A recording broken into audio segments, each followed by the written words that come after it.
Mind, who is truly one of the strangest and silliest DC Comics supervillains ever. A talking evil alien worm with a genius-level intellect and hypnotic powers, Mr. Mind is one of Shazam's oldest adversaries, and a truly deep cut of a DC Comics reference. Briefly glimpsed earlier inside a glass case within the Rock of Eternity, that same case is later seen empty. These moments pay off in the mid-credits scene.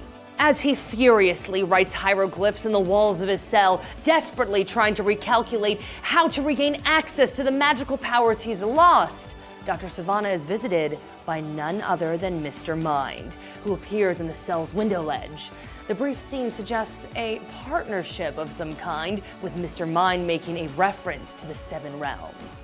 Now, quick fun fact, Shazam director David F. Sandberg confirmed to IGN that he voices the character of Mr. Mind.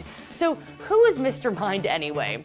Well, he first appeared way back in 1943 within the pages of Captain Marvel Adventures. In the original Fawcett comics and later DC, Mr. Mind is a 2-inch worm from the planet Venus who has designs on conquering Earth. Mr. Mind relies on his organization, the Monster Society of Evil, to execute his dastardly plans. Mr. Mind has telepathic powers that give him the ability to hypnotize and control minds, and he can also spin super strong silk at super speed. His look gradually evolved from silly, a worm who wears glasses, to sinister in the wake of DC Comics' Infinite Crisis. Over the years, the ranks of Mr. Mind's Monster Society of Evil have included the likes of Dr. Sivana, Mr. Banjo, and Captain Nazi. Given Sivana's ties to the Monster Society, is Shazam's mid-credits scene really setting up a sequel? When we recently spoke on the phone to Shazam producer Peter Safran, he was reluctant to commit any potential sequel to necessarily paying off this mid-credits scene, telling us, "We have not figured out at all what we are going to do next. We were just focused on making a great standalone movie." Safran emphasized that no sequel plans will be set until after the first film's release.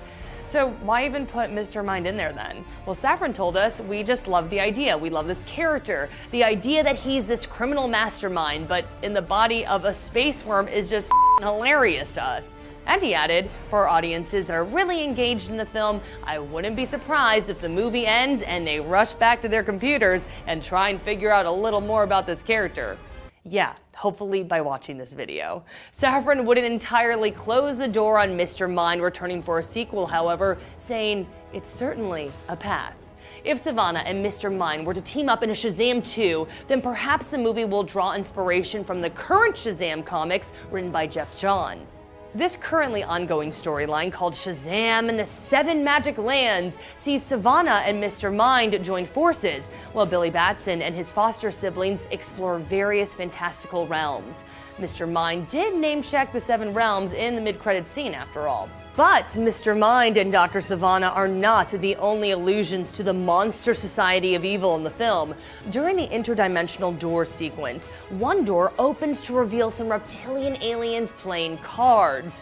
Director David F. Sandberg confirmed to IGN that these are the Crocodile Men from the planet Punkus, several of whom played a role in the Monster Society back during the golden age of comics. But the Mr. Mind scene is not the only end credit scene in Shazam. The film's post-credits scene sees Shazam and Freddy poking fun at Aquaman's ability to talk to fish.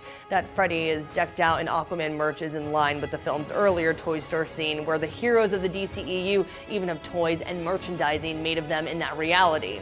That Toy Store scene also includes an homage to the 1988 movie Big, when Shazam steps on a floor piano, a clear wink at the iconic dance scene from that Tom Hanks classic. Big has long been cited as a model for the Shazam movie, with its whimsical story of a boy who becomes magically trapped in an adult's body. So, what did you think of Shazam's end credits scenes? Tell us in the comments section. And for more on Shazam, check out our review and our breakdown of that Superman cameo. And as always, be sure to follow and subscribe to IGN wherever you like to watch.